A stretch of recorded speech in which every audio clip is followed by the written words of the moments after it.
तारीख में आपने मुसलमान कज़ाकों, बारबरोसा, तिरगित और ईसाइयों डोरिया के बारे में सुना, लेकिन ये कहानी तारीख के सबसे पुरअसरार और ख़तरनाक किरदार की है। एक ऐसा शख्स जो न मुसलमान था न ईसाई, बल्कि एक यहूदी सेफार्डिक ज्यू था, जिसके ख़ानदान को स्पेन से निकाला गया और जिसने कसम खाई कि वो स्पेन की बहरिया को तबाह करके ही दम लेगा। ये दास्तान है सनान रईस की, जिसे तारीख द ग्रेट ज्यू के नाम से याद करती है। 1492 अंदलुस का जवाल। स्पेन में ईसाइयों ने गिरनाता फतह कर लिया। कैथोलिक बादशाहों ने हुक्म जारी किया कि जितने भी यहूदी और मुसलमान हैं या तो ईसाई हो जाएं या मुल्क छोड़ दें, वरना जिंदा जला दिए जाएंगे। इस जुल्म को इंक्विजिशन कहा जाता है। सनान का खानदान भी इन्हीं यहूदियों में शामिल था, जिन्हें अपना घर बार छोड़कर भागना पड़ा। वो भागकर सल्तनत उस्मानिया के शहर अजमीर में आ बसे। नन्हा सनान ये सब देख रहा था। उसके दिल में खौफ नहीं बल्कि नफरत की आग थी। उसने कसम खाई कि वो इन सलीबियों से अपने एक एक आंसू का बदला लेगा। और बदला लेने की बेहतरीन जगह कौन सी थी? समंदर। जवान होते ही सनान ने समंदर का रुख किया। वो आम मल्लाह नहीं था, वो एक फलकियाती साइंसदान, नेविगेटर था। उसे सितारों, हवाओं और नक्शों का इतना इल्म था जितना किसी और को नहीं था। उसकी शोहरत खैरुद्दीन बारबरोसा तक पहुंची। बारबरोसा को ऐसे ही ज़हीन लोगों की तलाश थी। जब ये दोनों मिले तो तारीख की सबसे खतरनाक जोड़ी बनी। बारबरोसा शेर जैसी ताकत और लीडरशिप, सनान रईस लोमड़ी जैसा दिमाग और बेहतरीन नेविगेशन। सनान बारबरोसा का सेकंड इन कमांड नायब बन गया। उस्मानी बहरिया में उसे बहुत इज्जत दी जाती थी। लोग उसे कोका सनान कहते थे। 1538 में समंदर का सबसे बड़ा फैसला। जैसा कि आप पिछली कहानियों में पढ़ चुके हैं, जंगे परिवेजा तारीख की अहम तरीन जंग थी। सामने यूरोप का अजीम इत्तेहादी बेड़ा था, जिसकी कमान आंद्रिया डोरिया कर रहा था। उस्मानियों की तादाद कम थी।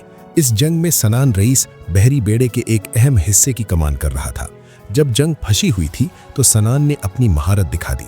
उसने अपनी हल्की कश्तियों को इस तरह तेजी से मोड़ा मनूवर कि दुश्मन की भारी भरकम कश्तियां चकरा गईं। सनान की तोपों ने दुश्मन के जहाज़ों के मस्तूल तोड़ दिए। ये सनान की हिकमत अमली थी, जिसने बारबरोसा को फतह दिलाने में किलीदी किरदार अदा किया। इस फतह के बाद बहीरे रूम उस्मानी झील बन गया। सनान की जिंदगी का सबसे जज्बाती और दर्दनाक वाकया तब पेश आया जब स्पेन के बादशाह चार्ल्स पंजुम ने ट्यूनिस पर हमला किया। इस जंग में सनान का कमसिन बेटा गिरफ्तार हो गया। हिस्पानवी जानते थे कि ये अजीम यहूदी का बेटा है। उन्होंने सनान को तोड़ने के लिए एक चाल चली। उन्होंने बच्चे को जबरदस्ती बपतिस्मा देकर ईसाई बना दिया और उसे शाही दरबार में कैद कर लिया। मकसद ये था कि सनान हथियार डाल दे, लेकिन वो गलत थे। सनान टूटा नहीं बल्कि वो फट पड़ा। वो सीधा बारबरोसा के पास गया और कहा कि मुझे अपना बेटा वापस चाहिए, चाहे मुझे पूरा यूरोप जलाना पड़े। बारबरोसा ने अपने दोस्त की खातिर इटली के साहिलों पर क़यामत ढा दी। उन्होंने पियोम्बिनो का मुहासरा कर लिया। सनान ने पैगाम भेजा कि अगर मेरा बेटा कल सुबह तक मेरे जहाज पर न हुआ तो मैं इस शहर का नामो निशान मिटा दूंगा। गवर्नर डर गया। अगली सुबह सनान का बेटा उसे वापस मिल गया। ये एक बाप की बहुत बड़ी जीत थी। कहा जाता है कि सनान रईस अपने जहाज पर एक खास झंडा लहराता था। उस पर सुलेमान की मोहर बनी होती थी, जो 6 कोनों वाला सितारा स्टार ऑफ डेविड है, जो यहूदियों का निशान है। उस्मानी बहरिया में मुसलमान मल्लाहों के दरमियान एक यहूदी कमांडर का होना इस बात का सबूत था कि वहां मजहब से ज्यादा अहलियत और वफादारी देखी जाती थी।